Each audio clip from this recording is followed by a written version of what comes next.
Olá, meu nome é Jordan, eu sou psicólogo clínico e mestre em psicologia clínica pelo Núcleo Junguiano da PUC de São Paulo.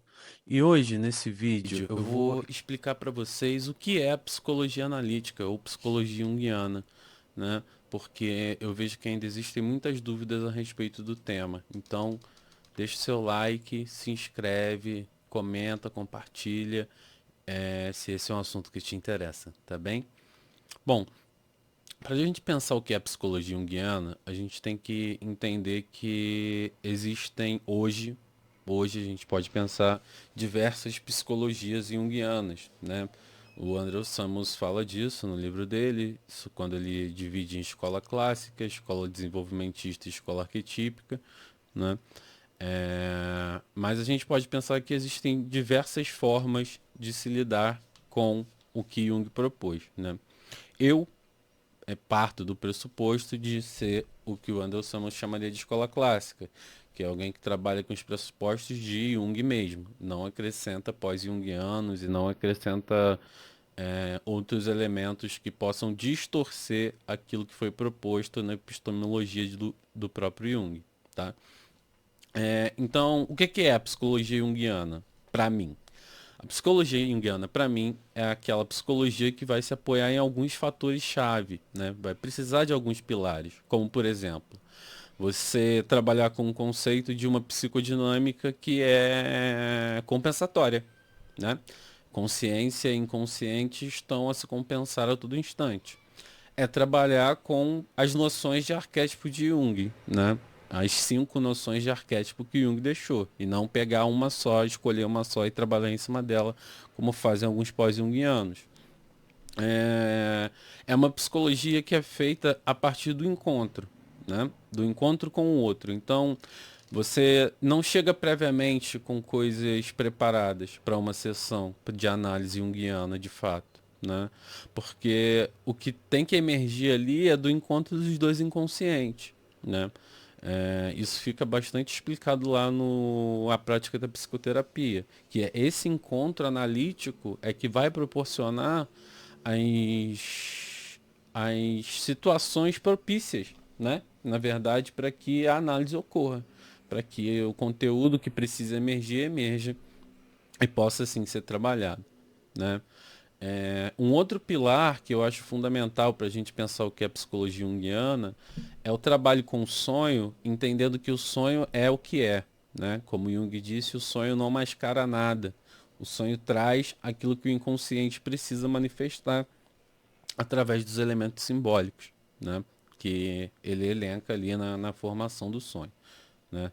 Outro ponto importante é entender, pensando numa psicologia junguiana clássica, como a que eu sigo, é entender que a noção de arquétipo vai estar muito ligada a algo que não pode ser controlado, porque o inconsciente é soberano sempre, né? O inconsciente é muito maior do que a consciência. E aí, por isso, arquétipo não pode ser controlado, não pode ser trabalhado diretamente, porque a consciência não aguentaria, tá?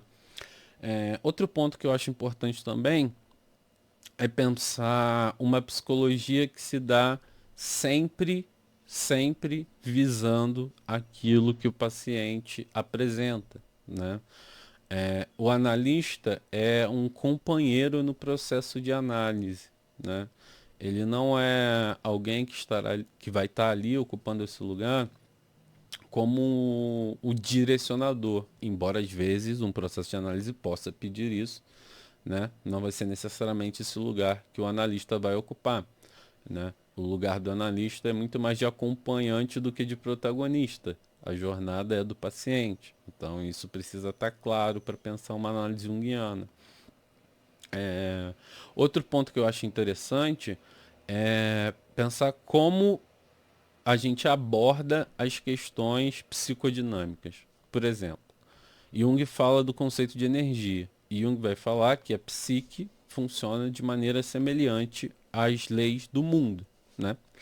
Então, quando ele fala de energia, ele está falando de energia pensando em um potencial físico, né? Um potencial baseado na física, né? Potencial energético. Ele não está falando de uma energia mística transcendental. E isso é importante também. Desmistificar Jung é algo essencial para entender a psicologia junguiana. Porque Jung precisa sair desse lugar místico, desse lugar superior, de pessoa iluminada, quase como um guia espiritual, sabe? Para poder ser visto como um ser humano que construiu e trabalhou uma epistemologia, né? Porque eu não uso teoria junguiana, porque não faz sentido pensar uma teoria junguiana se a gente for olhar de fato para o trabalho que Jung fez, que é um trabalho de nominalismo culto, né? Jung nominava os fenômenos psíquicos a partir do que ele observava empiricamente. Ele não tentava explicar, tanto que ele não explica como funciona o inconsciente, ele não explica como funciona a relação dos complexos com a consciência, ele não explica nada disso de maneira fechada. Por isso não é uma teoria, né? Eu particularmente prefiro chamar de epistemologia junguiana. É, mas você vai ver o nome psicologia analítica, psicologia junguiana e até psicologia complexa. Existem diferenças entre essas três nomenclaturas, eu não vou me aprofundar aqui, posso fazer um vídeo sobre isso posteriormente. Mas basicamente é isso, né? A psicologia junguiana é pautada nesses pilares que eu falei aqui para vocês. A gente vai trabalhar sempre com o inconsciente como sendo o aspecto soberano dentro da análise, né? Visando transformar o paciente no melhor que ele pode ser para ele mesmo, né? É um processo de integração dos elementos ocultos, dos elementos inconscientes, a consciência, um movimento de expansão da consciência e um movimento que de alguma forma tende a fazer com que o sujeito ganhe mais autonomia e seja cada vez mais dono do seu próprio destino, por assim dizer. Tá bom? Para você que ficou até aqui, deixa o like, compartilha. O canal está começando agora, então qualquer ajuda é válida, tá bom? Se você gostou, meu muito obrigado e até a próxima.